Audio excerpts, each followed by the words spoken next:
Rafael Poch de Feliu, periodista con un amplio recorrido, caracterizado sobre todo por estar en el momento adecuado, en el lugar adecuado. Voy a hacer un recorrido que has tenido como corresponsal de La Vanguardia, primero en Rusia, coincidiendo con la caída de la Unión Soviética, después en la República Popular China, en la primera década del siglo, en el apogeo de este país, y luego también, pues tanto en Berlín como en París, pues los dos centros de lo que sería la Unión Europea, ¿no? Y todos ellos de manera continuada, ¿no? En un recorrido de largos años. Además también ha sido colaborador en periódicos de gran talla como Le Monde Diplomatique y últimamente en otros medios como El Contexto, ¿no? Aparte de este perfil periodístico, vamos a decir, también has tenido tu sitio en la universidad, estudiaste en la República Federal Alemana en Historia Contemporánea y después también has sido profesor o has ejercido docencia en universidades como la UNED o la Pompeu Fabra, ¿no? Bueno, pues con esta presentación, Rafael, bienvenido y muchísimas gracias por estar aquí en Bordiñesia. Muchas gracias a vosotros. Bueno, pues qué mejor para introducir los temas que queremos tratar en esta entrevista que el último titular que nos deja Antony Blinken, diciendo que tiene pruebas de que China planea armar a Rusia en la guerra. Y justamente de este contexto queremos hablar, de este contexto de tensionamiento y de escalada militar. Y para ello, te preguntaré sobre los principales actores de este drama o de este teatro, que serían primero Rusia, también China, que está detrás, y al otro lado, vamos a decir, tanto la Unión Europea y sobre todo Estados Unidos, ¿no? ¿Por qué? Porque precisamente de esta multipolaridad que ya se habla ya de manera cotidiana, ¿no? Cualquiera habla del mundo multipolar y de que los yanquis, vamos a decir, no son ya los reyes del patio. Pues estos actores son los que es interesante desarrollar, ¿no? Porque ya hemos tenido programas que hemos hablado sobre la guerra de Ucrania específicamente y su contexto inmediato. Nos gustaría que nos hablases del contexto global. Entonces, para empezar con Rusia, me gustaría que nos hablaras de su, vamos a decir, política interior o política doméstica. Igual es el actor que más ha sorprendido, ¿no? Principalmente porque esas medidas, esa batería de medidas o de restricciones las ha podido sortear, o se dice eso, ¿no? Los números por lo menos dicen un 2% de aumento en la producción del petróleo y un 20% de aumento en los beneficios derivados de la venta del petróleo. Y al mismo tiempo pues también se habla de un atasco o un bloqueo en su objetivo de frenar el avance de la OTAN hacia el este, ¿no? Ese contexto de Rusia, que ya se ha tratado anteriormente, ¿cómo se traduce en la política interior de Rusia? ¿Cuál es la situación real o cómo se sostiene un país que, tú mismo dijiste, que tú mismo viste en primera persona que nacía bombardeando el Parlamento, ¿no? Esa Federación Rusa que nacía así, una política que funciona así? ¿Cómo se traduce este contexto en Rusia? Sí, yo creo que el conflicto de Ucrania va a transformar todos los regímenes, ¿no? Y los está transformando, no solo el de Rusia, sino también el de Ucrania y desde luego la Unión Europea, ¿no? Que ya vemos que todas sus veleidades de autonomía y de un papel independiente en el mundo han saltado por los aires, ¿no? Y que, por ejemplo, el eje fundamental que ha sostenido la política europea, que era el franco-alemán, ¿no? Del que salían las veleidades autonómicas, ¿no? de tener un papel independiente en el mundo, ha sido sustituido por un eje político-militar que es Washington, Londres, Varsovia, Kiev, ¿no? Y ahí la dialéctica es completamente diferente, ¿no? Por tanto, todos se han transformado, pero efectivamente la pregunta quizá más desconocida es cómo este conflicto va a transformar a Rusia. Realmente es un capítulo muy imprevisible, ¿no? Sabemos que todo el tema de las sanciones contra Rusia ha fracasado rotundamente, ¿no? Pero ¿ha fracasado para siempre o ha fracasado de momento, ¿no? Bueno, de momento ha fracasado. ¿Qué pasará en el futuro? Es más difícil de decir, ¿no? Sabemos que, por ejemplo, el apoyo popular que Putin tiene hacia esta guerra es aplastante, es de un 80% aproximadamente, ¿no? Pero ¿es sólido? ¿Puede cambiar? Desde luego que puede cambiar, ¿no? Dependerá mucho de la situación en el campo de batalla, ¿no? Si la corta guerra victoriosa que planeaba Putin fracasó, es una cosa, ¿no? Pero eso se ha solventado y el apoyo se mantiene, ¿no? pero si Rusia perdiera la guerra, o parece que pierde la guerra, o el precio que tiene que pagar la sociedad rusa por una victoria aparente, que se parece mucho a una derrota, es muy alto, ese apoyo quebrará. O sea que estamos hablando de un tejido realmente muy frágil y cambiante, ¿no? Mientras tanto, es innegable que el régimen ruso se va a endurecer, ¿no? Todo régimen político en situación de guerra se endurece. La pregunta es, ¿en qué dirección se va a transformar, ¿no? Ese capitalismo neoliberal de magnates, en el que lo característico de Rusia era un poco que el Estado mandaba sobre los magnates, ¿no? Pero los magnates podían hacer lo que querían un poco, ¿no? Siempre que no se enfrentaran al Estado. ¿Qué matices se van a introducir en eso? ¿Va a necesitar el régimen ampliar su base social, por tanto repartir más la renta, hacer más keynesiano, como algunos observadores afines al Partido Comunista ruso están diciendo? O no, se va a poder mantener eso. Eso es lo que yo creo que hay que observar muy detenidamente. En cualquier caso, en el plano de las libertades, es evidente que la guerra no va a hacer más libre y desahogado a la sociedad rusa, ¿no? Se va a tener que mantener más firmes. Pero hay una cosa que hemos de comprender, y es que no estamos ya ante una sociedad de tipo soviético, ¿no? Hasta los años 70, dispuesta a sacrificar sus intereses individuales en el altar de los intereses supremos del Estado, el sacrificio, ¿no?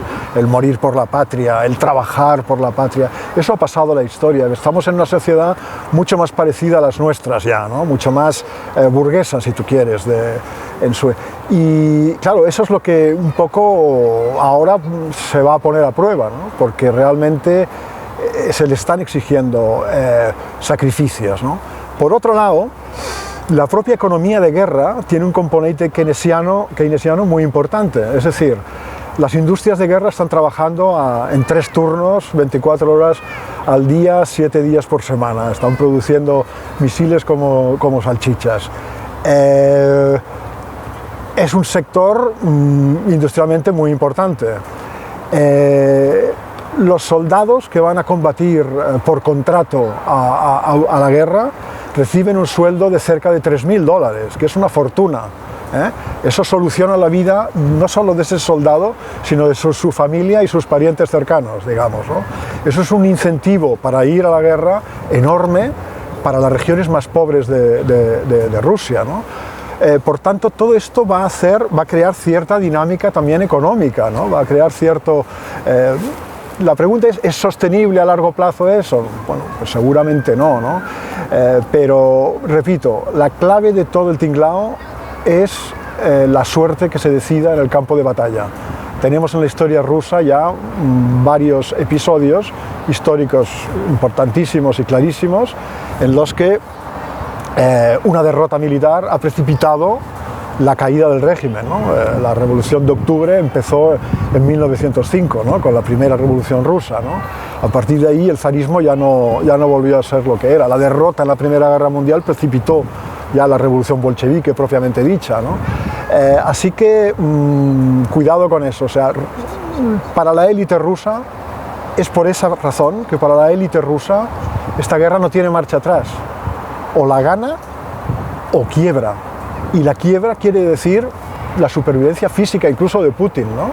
Y de su entourage, ¿no? de su entorno, ¿no? Así que yo veo que esta es una diferencia importante entre el bando ruso y el bando occidental.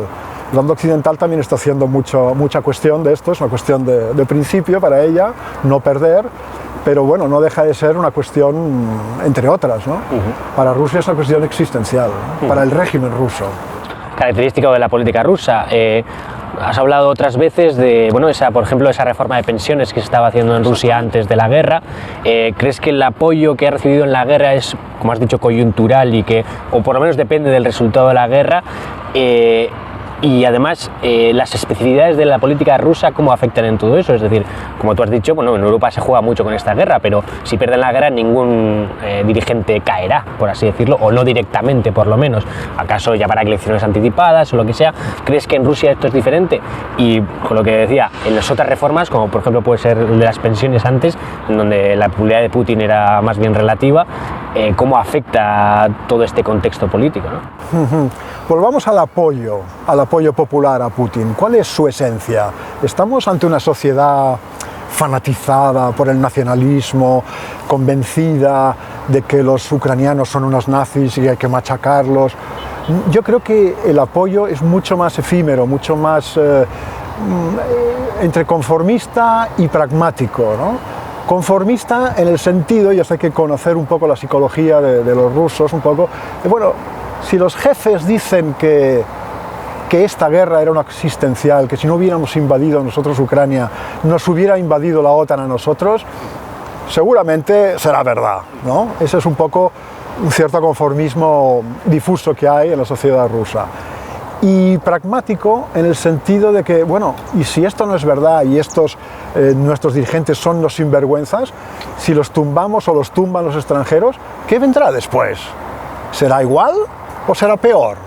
Nosotros hemos vivido los años 90, que fueron unos años de catástrofe en Rusia, ¿no? Esos años que para los occidentales fueron estupendos, porque tenían un presidente que les hacía el juego, que tenían una economía subordinada, costaron 500.000 de vidas, una caída en la esperanza de vida de, no sé, 6 o 7 años, ¿no? Esperanza media de vida masculina, una privatización, un empobrecimiento, un decaimiento, todo eso no lo han olvidado los rusos, ¿eh? Con Putin todo eso ha mejorado, o por lo menos ya no se cae, ¿no? Por tanto,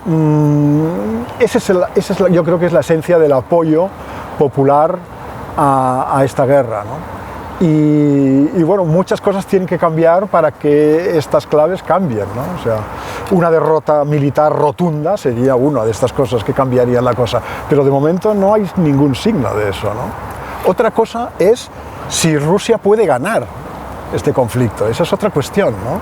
Yo siempre he dicho que en el mejor de los escenarios, es decir, si Rusia consolida su conquista de todas esas regiones que se han anexionado, no hablo ya de Crimea, donde no solo es firme, sino que el apoyo popular es aplastante, ni del Donbass, donde incluso la prensa ucraniana dice que entre el 70 y 80% de la población apoyan la anexión, con una salvedad, y esto es una nota a pie de página. Claro, los que estaban en contra de la presencia rusa en el Donbass o se callan por miedo o se han ido. Ha habido una transferencia de población enorme, estamos hablando de movimientos de millones de personas. Por tanto, la composición etnopolítica de esa zona ocupada ha cambiado radicalmente. Pero me refiero sobre todo a las provincias de Jersón y Zaporozhye. Ahí, si Rusia consigue dominar ese territorio definitivamente, militarmente, que todavía no lo tiene, ¿no? Y batir al ejército ucraniano de allá, ¿qué tipo de administración tendrá allá? ¿Será una situación estable? Yo creo que es perfectamente imaginable que habrá una minoría de ucranianos residentes allá que se opondrán a esa y que protestarán, ¿no?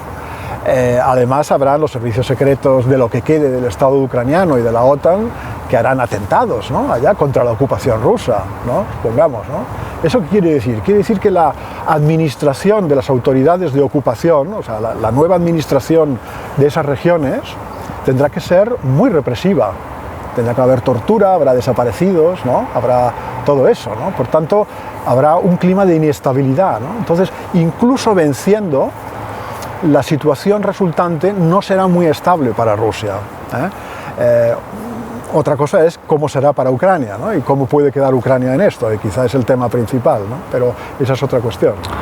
Bueno, ya que hablas que el resultado de la guerra puede ser determinante, también habría que discutir sobre qué es ganar para Rusia o qué es perder. Es decir, quedarse con todo el territorio ucraniano es una posibilidad, pero otra es, uno de los objetivos principales, podríamos decir, parar el avance de la OTAN hacia el este, ¿no?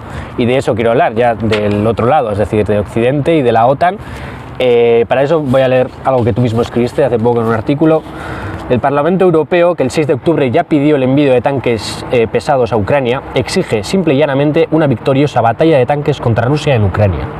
Los hijos de Kohl y nietos de quienes fueron derrotados en Stalingrado, que conforman el gobierno de coalición alemán, mandando de nuevo tanques a disparar contra los rusos.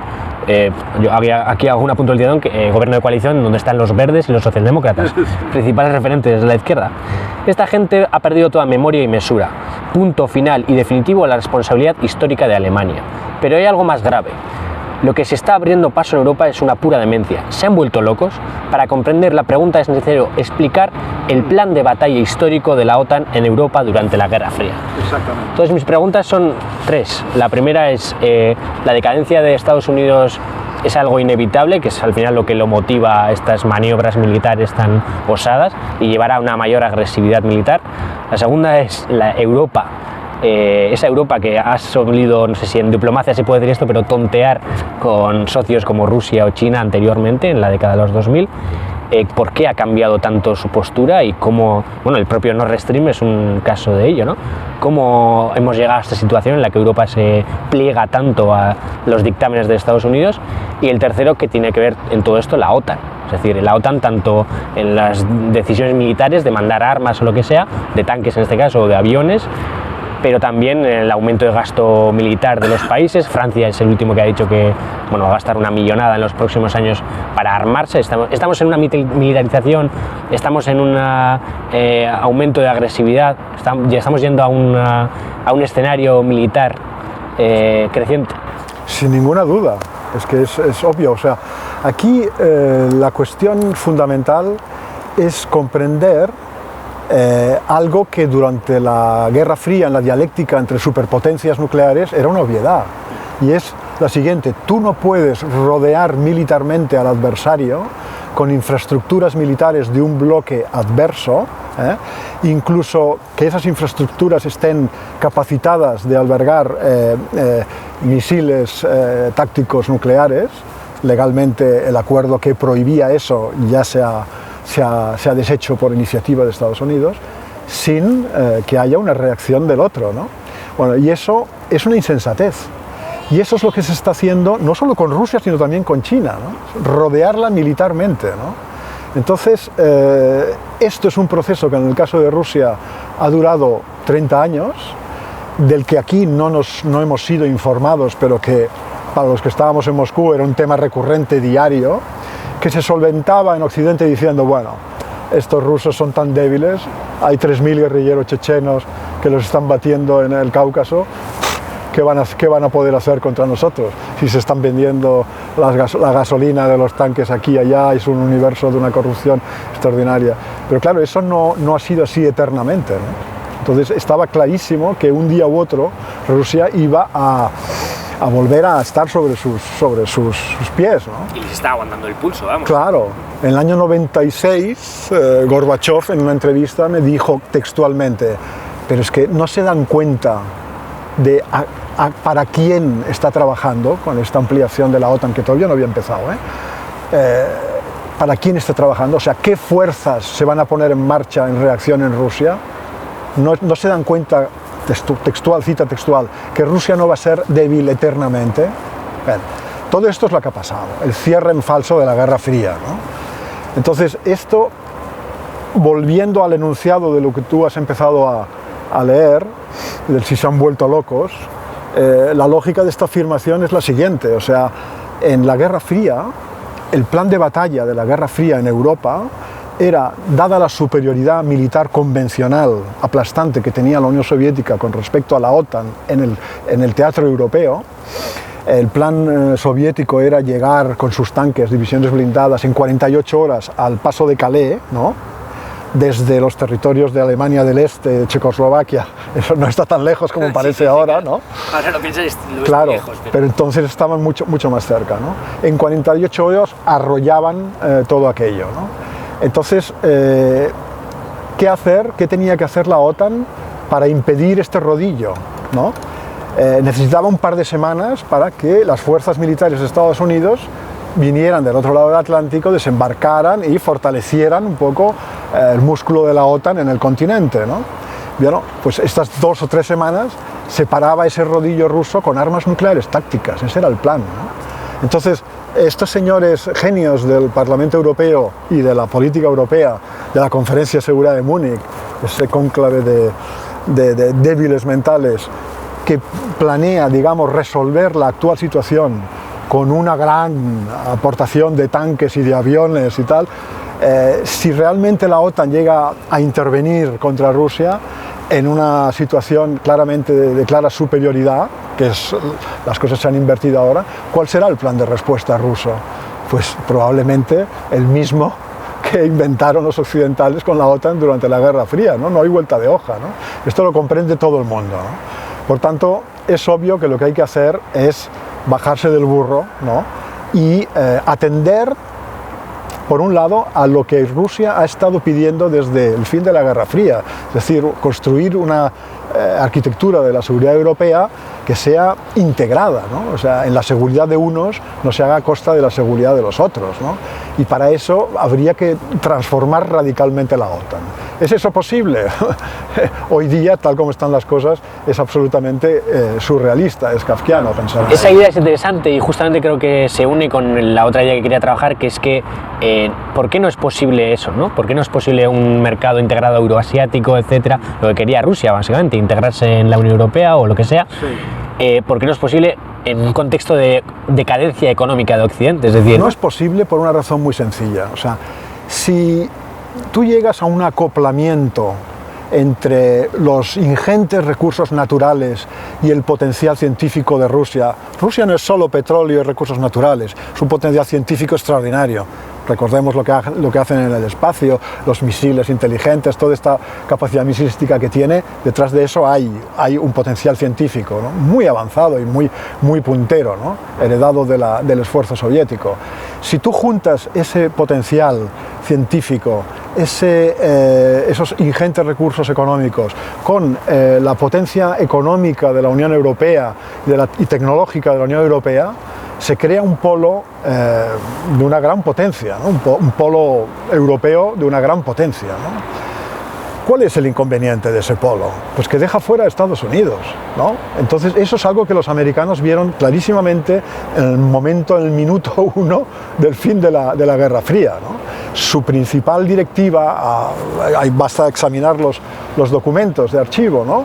Era mantener como fuera a Europa en la OTAN, mantener la OTAN, porque es el instrumento de dominio político-militar sobre el continente, ¿no? Bien, esa es la lógica, ¿no? Pero hay otra que es nueva, digamos, y que es quizás superior incluso, y es el proyecto de integración euroasiática de China, la Belt and Road Initiative, ¿no? La nueva ruta de la seda, que es integrar económica con redes de transportes, comerciales, energéticos, todo Eurasia en su conjunto, desde el Pacífico, desde el mar de China meridional, digamos, hasta Lisboa, ¿no? Entonces eso crea ya un conjunto enorme, de una potencia extraordinaria y no para ser una potencia en el mundo. La mentalidad china es muy diferente, es una alternativa, digamos, a la militarización que nos proponen los americanos para impedir eso precisamente, ¿no? Porque si tú cortas, creas un conflicto en el centro de Europa, estamos hablando del centro de Europa, porque Rusia, aunque no nos olvidemos que Rusia es Europa, ¿no? Rusia es cristianismo ortodoxo, es alfabeto cirílico, alfabeto griego, es etnia eslava. No Rusia occidental. No, toda Rusia, se habla ruso y se cree en un dios cristiano en Vladivostok también, ¿no? Quiere decir que eso es Europa también, digamos, ¿no? Si no geográficamente, sí cultural y desde el punto de vista de civilización, ¿no? Entonces, de todo eso quedaría fuera Estados Unidos y claro, eso sería el principio del final, digamos, del dominio global de Estados Unidos. Tendría una repercusión muy grande. Y aquí entramos en otra cuestión, y es los Estados Unidos no se hacen a la idea de que ellos pueden llegar a ser no ya el número 1, sino el número 2, ¿no? Por ejemplo. Ese es un tránsito muy complicado para los imperios, para las grandes naciones venidas a menos, ¿no? Rusia misma, con su conducta en Ucrania, acusa esta patología, ¿no? También la conocemos en Europa, con todas las potencias coloniales europeas, lo que les costó irse y la de gente que tuvieron que matar, ¿no? La de millones de vidas humanas que cortó la guerra de Argelia y de Vietnam para Francia, la enorme mortandad en la India del Imperio Británico y en Kenia y en otros lugares, de la pequeña Holanda también, con 100.000 muertos en las Indias Orientales. O sea, es una historia clásica y conocida. Pero en Estados Unidos nos encontramos con un sujeto muy particular, ¿no? Y es un sujeto que no ha conocido la derrota nunca, que nunca ha luchado en su propio territorio. La última vez fue en la Guerra Civil, ¿no? 500.000 de muertos, pero de eso hace muchísimo tiempo y ya ni se acuerdan, ¿no? Pero una amenaza extranjera fuerte o una lucha contra un ejército comparable en términos de amenaza militar, que si pierdes te pueden invadir a ti, eso no lo ha conocido nunca. Y eso te da una mentalidad de la guerra como videojuego, ¿no? La guerra es algo banal, fácil, ganas siempre, ¿no? El adversario siempre se acaba rindiendo y eso es sumamente peligroso para el cambio de mentalidad. Ellos no se hacen a la idea de ser un número 2 en el mundo, ni siquiera lo computan. Si un senador, digamos, o un político estadounidense dijera, bueno, nuestro tiempo está pasando, seguimos siendo una gran potencia, lo seguiremos siendo por mucho tiempo, pero están surgiendo otras fuerzas en el mundo, China concretamente, el mundo está cambiando, ¿no? Los chinitos y los indios, que cuando fundamos las Naciones Unidas no pintaban nada en el mundo, hoy pintan cada vez más, los brasileños, África, le pasará lo mismo. El mundo está cambiando y por tanto nos hemos de adaptar encogiendo nuestras ambiciones. Si un político americano hiciera este discurso, inmediatamente quedaría fuera de la carrera, sería absolutamente machacado y apartado del escenario, ¿no? Es impensable que algo así ocurra. Pero ¿es realmente posible encoger esas ambiciones? Me refiero, lo de ser una segunda potencia de segundo plano sí es una realidad ya. Mantiene una hegemonía militar, pero al mismo tiempo pierde una hegemonía económica. O sea, ya lo ha perdido, ya no es competitivo, comparando con otras potencias como China, por ejemplo, que ya lo ha superado económicamente. Pero todo eso lo puedes administrar. O sea, tú puedes ser una gran potencia número 2 en el mundo, supongamos, o un primus inter pares, o en un universo de potencias iguales, en equilibrio, y seguir teniendo una gran potencia, ¿verdad? O sea, eso es una cosa que tú puedes administrar. ¿Es posible renunciar a ambiciones? Claro que es posible, históricamente lo hemos visto en la Unión Soviética. La Unión Soviética se retiró unilateralmente de todo su espacio, digamos, imperial, por usar un término fácilmente comprensible para todos, sin pedir nada a cambio prácticamente. Es evidente la diferencia entre la Unión Soviética y los Estados Unidos. La Unión Soviética o Rusia es un país que, desde el punto de vista de su biografía, ¿no?, sí que conoce la derrota y la invasión. A los últimos 300 años ha sufrido invasiones, todas ellas occidentales, de suecos, polacos, franceses, alemanes, angloamericanos durante la Guerra Civil rusa. O sea, tiene la experiencia de lo que es la guerra. Perdió 27 millones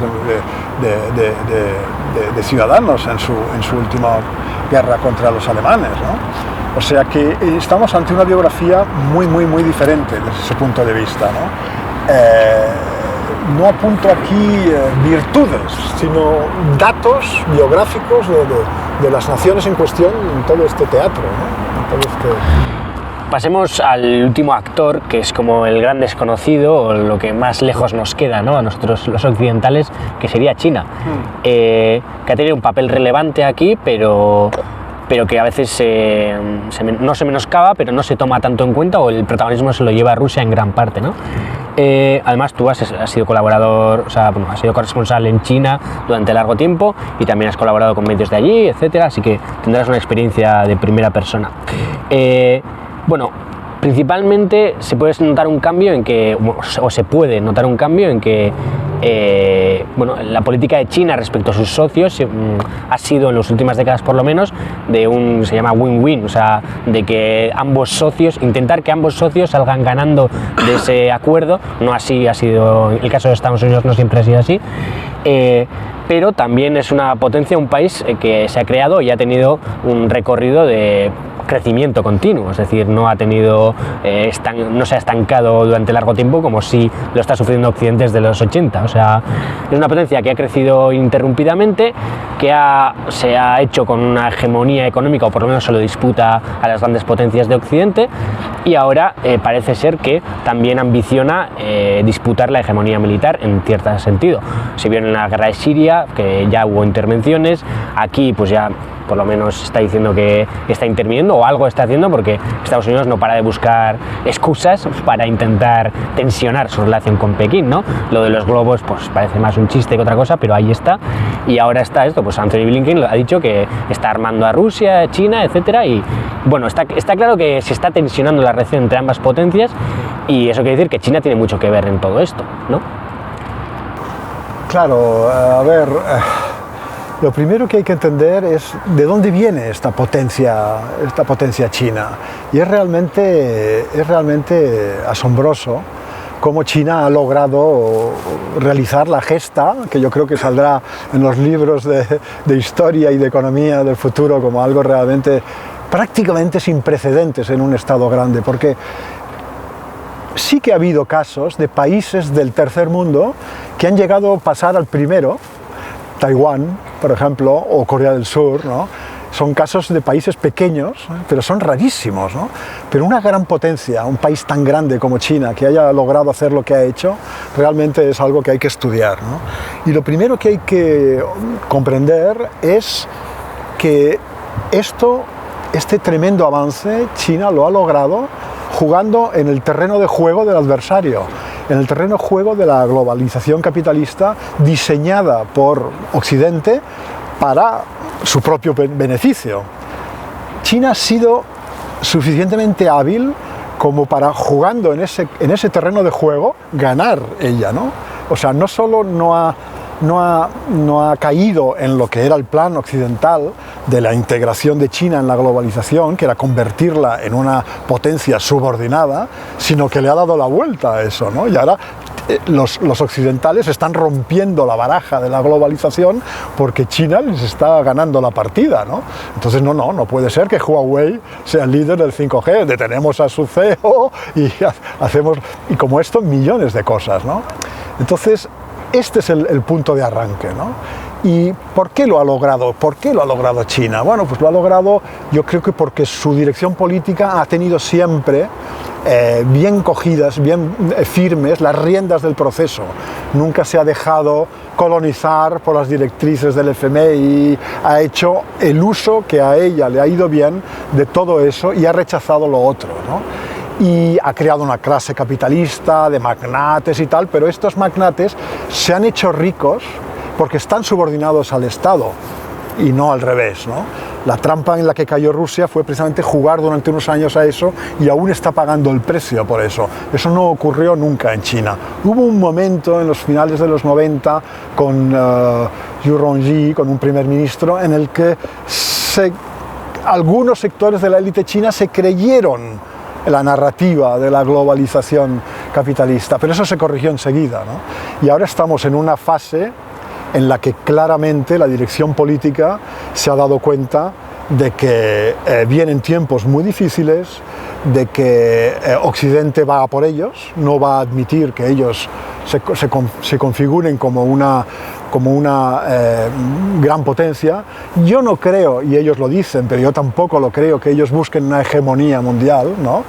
Obviamente, cuando tú pesas más en el mundo, hay muchas cosas que son consecuencia directa de ese peso, ¿no?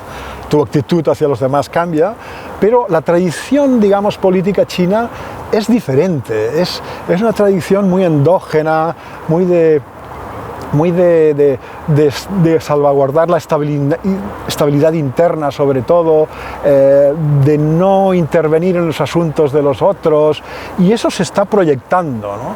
¿Que eso puede cambiar? Sí, puede cambiar, y aquí hay un gran debate. Yo creo que escribí un texto sobre esto, sobre los posibles peligros de esta Belt and Road Initiative, que pueda convertirse a largo plazo en un nuevo proyecto hegemonista con tendencias imperiales.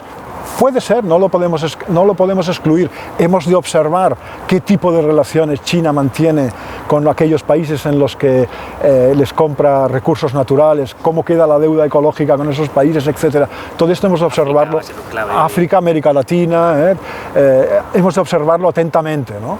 Pero de momento lo que tenemos sobre la mesa es el diseño de un proyecto de integración mundial que defiende China, que no es un proyecto militarista, ¿no? Y esa es la única alternativa que hay en el mundo de hoy a la reacción extremadamente nerviosa y violenta del mundo occidental ante su, digamos, relativa pérdida de peso en el mundo, porque es obvio que Occidente sigue siendo el dominante con amplia mayoría, ¿no?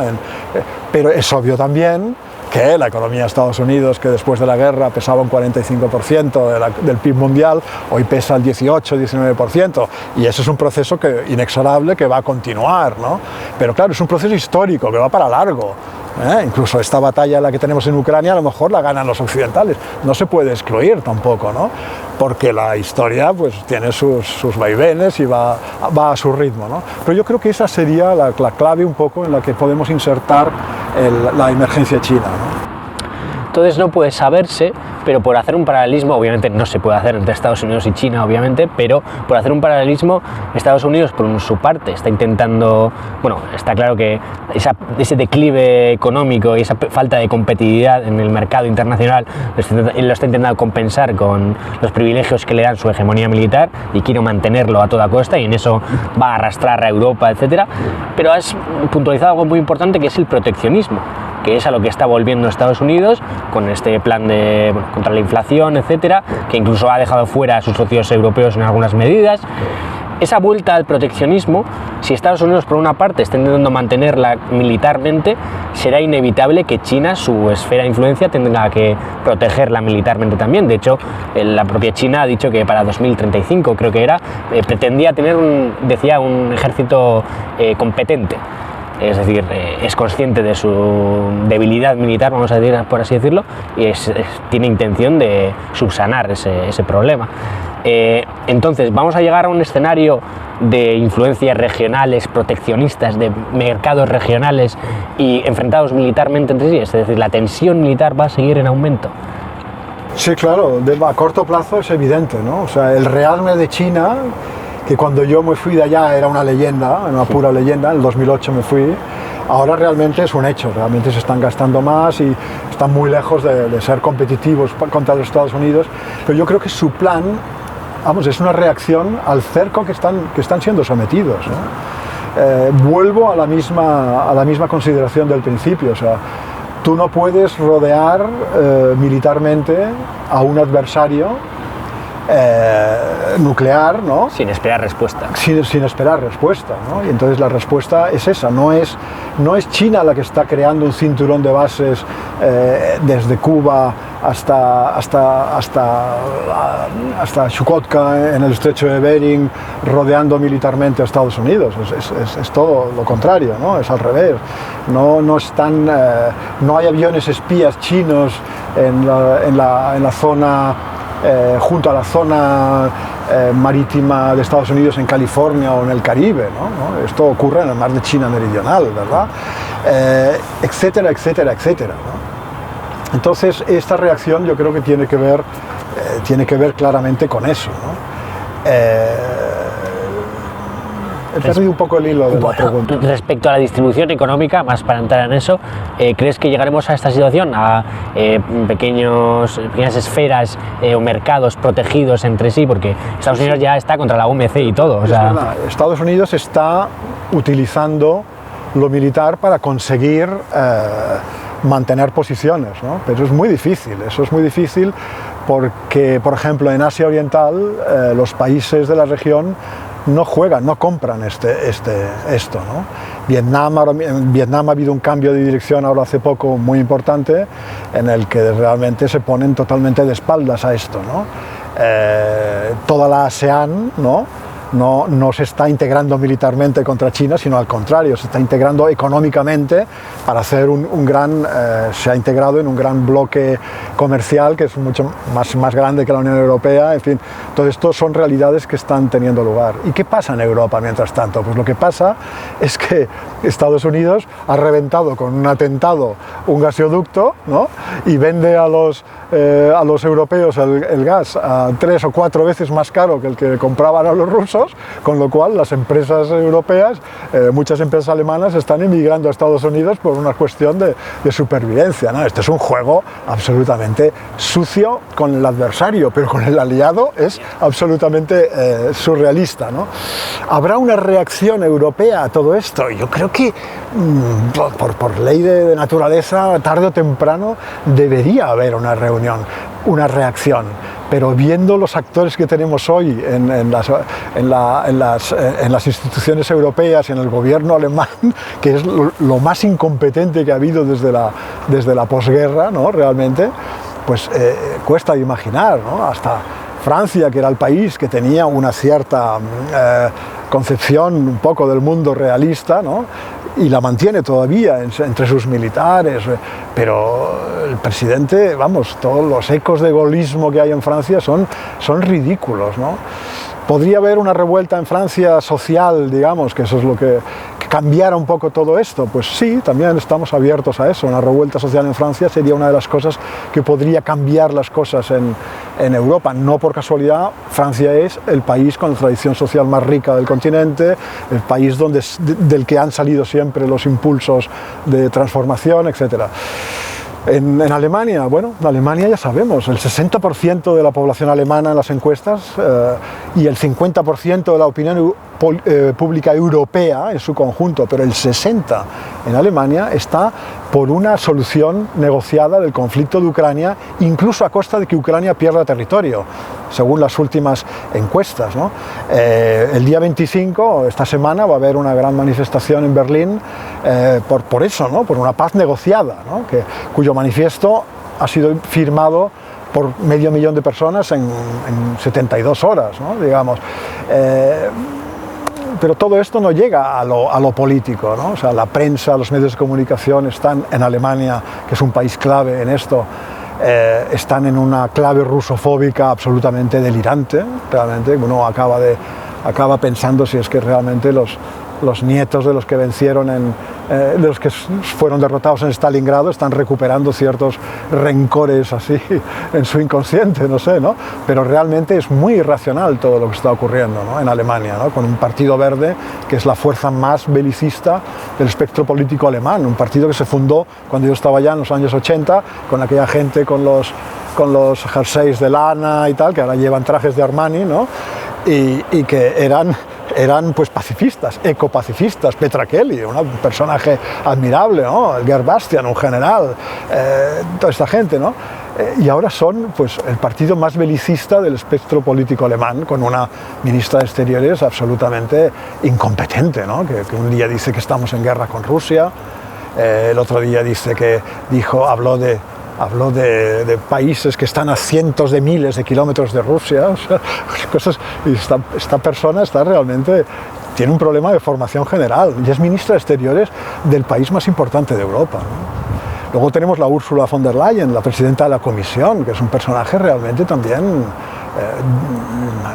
ya como ministra de Defensa fue muy nefasta, fue de muy baja calidad, digamos, ¿no? Y el canciller Scholz, que le faltan vitaminas realmente, ¿no? Uno lo pone al lado de los Willy Brandt, de Helmut Schmidt. Helmut Schmidt era un adversario, eran dos del SPD, de la socialdemocracia, pero era un adversario encarnizado de Willy Brandt. Willy Brandt era un hombre de izquierdas, el que hizo la Ostpolitik, la apertura al este, el que gracias a él se hicieron los primeros acuerdos energéticos con la Unión Soviética, luego podemos hablar de eso. Helmut Schmidt era lo contrario, un socialdemócrata de derechas, ¿no? Pero al lado de estos, el Olaf Scholz es realmente un pigmeo político, ¿no? Para terminar, terminando, el escenario que se nos abre, bueno, las claves o lo que nos ha llevado aquí, por lo menos serían esas. ¿Va a parar el avance de la OTAN hacia el este? O los yanquis nos van a arrastrar hasta el final de esta locura y cómo se va a desencadenar eso, y otros escenarios que se puedan dar, diciendo que China está siendo acorralada, pero al mismo tiempo no va a permitir perder su avance o su crecimiento, nos puede llevar a un escenario bélico en el Pacífico, por ejemplo, o otros escenarios posibles. Mira, hay una cita del comandante americano del Stratcom, ¿no? Uno de los jefes militares más importantes del ejército de Estados Unidos, se llama Charles Richards, ¿no? Que el 22 de noviembre en el New York Times dijo lo siguiente: la guerra de Ucrania es solo un precalentamiento. La gran crisis, dice The Big One, está por venir y no tardaremos mucho en ser puestos a prueba, en formas que no hemos conocido en mucho tiempo. O sea, esta gente está pensando en la Tercera Guerra Mundial contra China, realmente, ¿no? Entonces, a ver, Rusia para China es un socio muy importante, no lo va a dejar caer, por una razón muy sencilla que formuló una locutora de televisión china muy popular ya en los inicios de esta crisis, cuando dijo: nos presionan para que nos sumemos a las sanciones contra Rusia, pero lo que nos están diciendo en realidad es: ayúdanos a acabar con tu socio para que luego nos podamos meter contigo mejor, contra ti mejor, ¿no? Entonces, claro, los chinos no son tan torpes como para acceder a eso, ¿no? Y según la prensa americana, el Wall Street Journal, que es uno de los diarios que yo sigo más, la prensa española no la sigo porque realmente no merece la pena, pero el Wall Street Journal dice que China, las empresas chinas están suministrando suministros clave para la industria de chips, microchips y todo esto de Rusia. ¿Es verdad? No lo sé. ¿Es propaganda de los americanos que están diciendo que China es presión para que no? Todo puede ser, pero seguramente China está por lo bajini cooperando un poco con Rusia en esto, porque le va mucho en este conflicto. Pero lo más importante de su papel es lo que anunció Wang Yi, está anunciando estos días, ¿no? Que es un plan de paz. O sea, Wang Yi, el ministro de Exteriores chino, está preparando un plan de paz para este conflicto tremendo, y se ha entrevistado en los últimos días con Macron, con Scholz, o sea, Francia, Alemania, y con Putin y con poco más. No lo ha hecho ni con Estados Unidos, ni con el Reino Unido, ni con polacos y todo esto, que ya los da por imposibles, ¿no? Pero está intentando arrancar una iniciativa de paz de aquellos de Europa que todavía cree que pueden tener cierto sentido común, ¿no? De no meterse en este desastre, cuyo horizonte remoto es el que el señor jefe del Stratcom de Estados Unidos anuncia, ¿no? Que es una guerra contra China, ¿no? Entonces estas son un poco las cosas están un poco en este punto, ¿no? Pero llegar a un acuerdo de paz, y aquí déjame extenderme un momento más, es sumamente complicado, ¿no? Porque la clave debería ser un acuerdo entre Rusia y Estados Unidos, ¿verdad?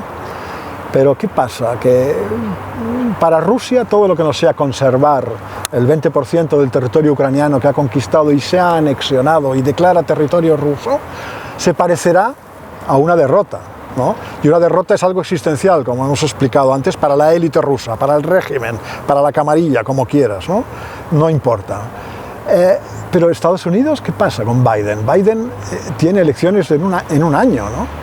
Y no puede permitirse que le acusen sus adversarios políticos: tú que has perdido Afganistán, no, es así como funcionan, has perdido Afganistán, ahora has perdido también Ucrania, ¿no? Entonces, Zelensky tampoco puede permitirse decir, bueno, vale, Zaporozhye, Gerson, Donbass y Crimea para Rusia y tal. Entonces, bueno, de hecho, más que acercarse a un acuerdo de paz, parece que se aleja porque ha pedido el ingreso en la Unión Europea, en la OTAN, y todo lo que ha llevado a este conflicto se está profundizando aún más. ¿Cómo podría él renunciar a todo eso sin que su propia opinión pública le dijera, oye, y estos 100.000 muertos, la Ursula von der Leyen, es una cifra de ella que hemos tenido? Porque esta es otra cuestión. Yo tengo la sensación, por lo menos en la última fase, están muriendo mucho más soldados ucranianos que rusos, me parece, en una proporción equivalente a la capacidad artillera de unos y otros, que es 10-1, o sea, cuidado con eso, había una mortandad tremenda, ¿no? Entonces, ¿cómo va a decir Zelensky, bueno, sí? Entonces, ¿qué puede pasar allá? ¿Un golpe de Estado militar en Ucrania que haga posible eso? ¿Cómo puede ser? Pero en todo caso, lo fundamental sería un acuerdo entre rusos y americanos, sumamente difícil. Que China participe con sus esfuerzos, estupendo. Que un personaje con el prestigio internacional de Lula participe en esto sería fundamental, y él ya ha hecho declaraciones y movimientos en esta dirección. Por tanto, yo creo que las esperanzas pueden venir por ahí, ¿no? Y todo lo que no sea eso, por ejemplo, lo que tú decías, que entre la OTAN ahí y arrasar, por ejemplo, la reconquista de Crimea que pide Zelensky, es imposible sin que la OTAN intervenga en la guerra, ¿no?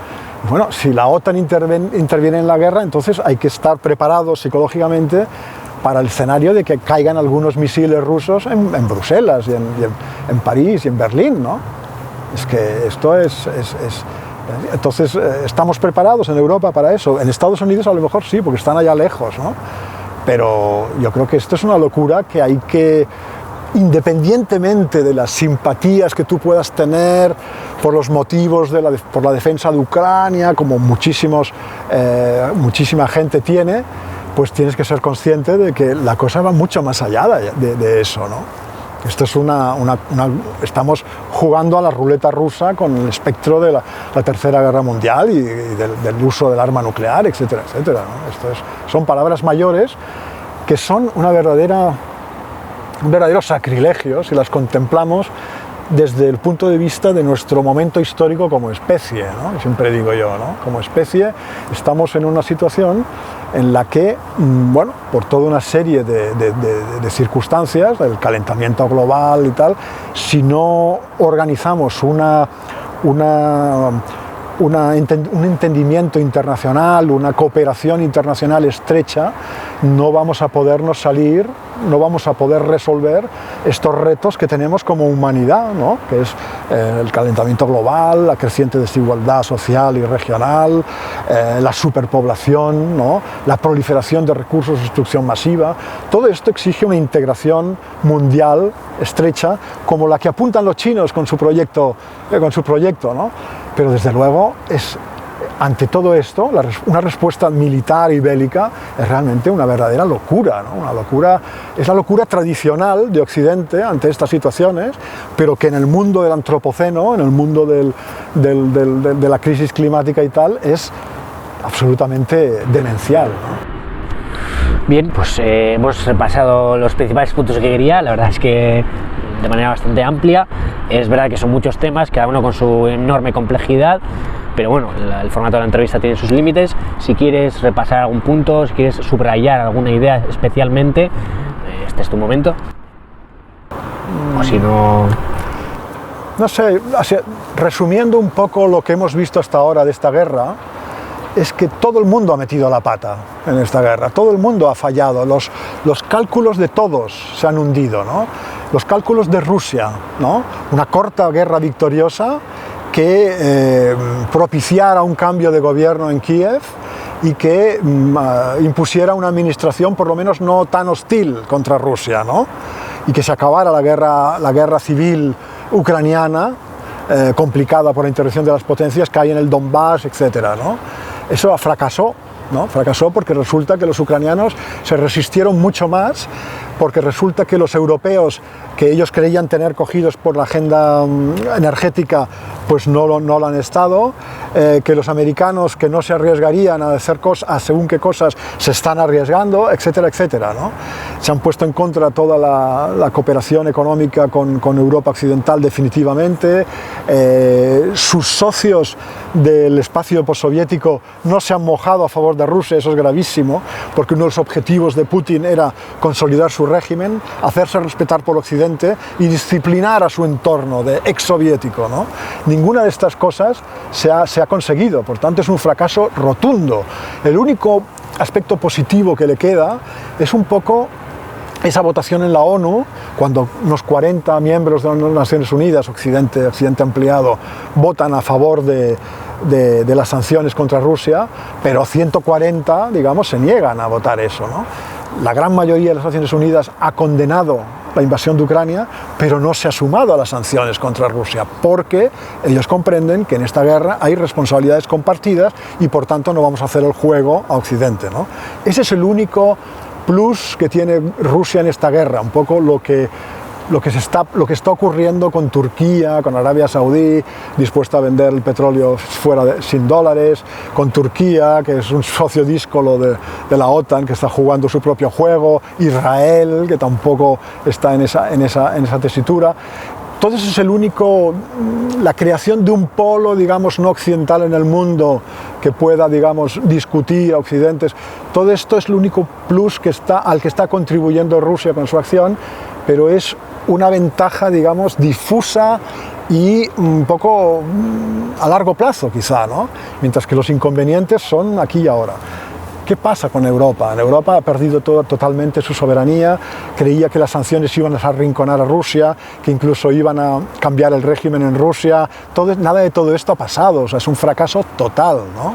Y Estados Unidos sí ha conseguido amarrar a Europa, fortalecer la OTAN, pero fortalecer la OTAN cuando Turquía va de por libre, fortalecer la OTAN cuando Hungría está diciendo lo que dice, cuando las disensiones dentro de la OTAN yo creo que son más de la que nosotros conocemos. O sea, todo el mundo ha errado en sus cálculos aquí, ¿no? Y estamos ante un enredo muy difícil de salir. Bueno, no podemos dejar pasar la oportunidad de, teniendo a un periodista, bueno, de cierto recorrido como es el suyo, de preguntar por el caso de Pablo González. Ya se va a cumplir un año de su detención acusado de espionaje ruso por parte de Polonia y bueno, ha sido sonado su caso. Y bueno, queríamos preguntarte sobre todo por este caso en específico, pero también en general, qué es lo que implica la guerra para la libertad de expresión, tú como periodista de recorrido y que has conocido estos lares, y cómo crees que qué escenario se abrirá en estos temas. Vamos a ver. En el plano de la información hay un retroceso enorme. Cuando redoblan los tambores de guerra, los periodistas se ponen el uniforme, ¿no? Esto lo vimos en la guerra de Ucrania, lo vemos en la guerra de Irak, etcétera, etcétera. Pero ahora incluso más, porque en la guerra de Irak, por ejemplo, había una fuerte opinión pública en contra de la guerra, por lo menos en Europa. Por la guerra de Ucrania, pues de momento no hay una gran oposición, porque cuesta más de comprender un poco toda la complejidad de la situación, ¿no? Pero bueno, ahí está el informe que nos están dando los medios de comunicación, ¿no? Sobre esta guerra, ¿no? Que es infame. Realmente se están hablando de los crímenes de guerra, los delitos que ha cometido Rusia o que se atribuyen a Rusia, algunos reales, otros supongo que multiplicados por 100, pero no se habla en absoluto de los que hacen en el bando ucraniano también, ¿no? O sea, la ejecución de prisioneros, por ejemplo, que es una cosa que hemos visto en vídeos filmados por los propios soldados ucranianos, o la eliminación de toda la oposición en Ucrania, ¿no? O el cierre de medios de comunicación, todo eso está ahí, ¿no? Entonces no ha habido un informe crítico de todo eso, no ha habido tampoco un informe básico sobre el estado de la opinión pública en Ucrania, ¿no? Donde las encuestas nos dicen hace mucho tiempo que el consenso para entrar en la OTAN siempre ha sido muy problemático, ¿no? Era negativo, o sea, había una mayoría de gente en contra, incluso durante la guerra, la mayoría a favor del ingreso en la OTAN está subiendo, pero sigue sin ser un tema absolutamente. Nos han hablado de los centenares de miles de jóvenes que se han ido de Rusia para evitar, pero es que en Polonia en el mes de abril habían 400.000 hombres en la edad militar que se escaqueaban de ir a hacer la guerra, ¿no? Según fuentes ucranianas, se ha detenido a 12.000 personas intentando cruzar ilegalmente la frontera, ucranianos que querían rehuir el servicio, ¿no? Ha habido muertos, incluso congelados, atravesando las montañas del Cárpato, ahogados en los ríos fronterizos con Rumanía, cosas así, ¿no? De todo esto no se ha dicho nada, ¿no? O sea, hay un informe absolutamente fraudulento de esta guerra, ¿no? Lo cual es natural y te obliga a jugar con muchas fuentes, porque de parte rusa también hay un esfuerzo propagandístico muy grande, pero bueno, para eso somos adultos y los informadores tenemos que sabernos orientar un poco en todos los universos, ¿no? Por tanto, hay un retroceso general, ¿no? En Rusia es evidente. Aunque en la televisión rusa también se discuten cosas, no estamos en Corea del Norte, digamos, ¿no? Pero bueno, en la televisión alemana es tremendo, o sea, cualquier consideración de una persona que diga, bueno, es que las responsabilidades de esta guerra son compartidas, ¿no? O sea, esto tiene algo que ver también con la ampliación de la OTAN, no es solo el régimen de Putin y tal, o sea, también hay otro tipo de consideraciones. Inmediatamente es acusado de ser un aliado de Putin, o sea, estamos en una atmósfera completamente macartista, ¿no? Y bueno, respecto a Pablo González, ¿qué vamos a decir? O sea, un año prisionero. ¿Con qué acusación? ¿Se ha formulado la acusación ya? ¿Lo tenemos? ¿Cuánto tiempo se permite la ley una prisión preventiva? ¿Un año se puede estar? ¿Estamos en guerra nosotros con Rusia?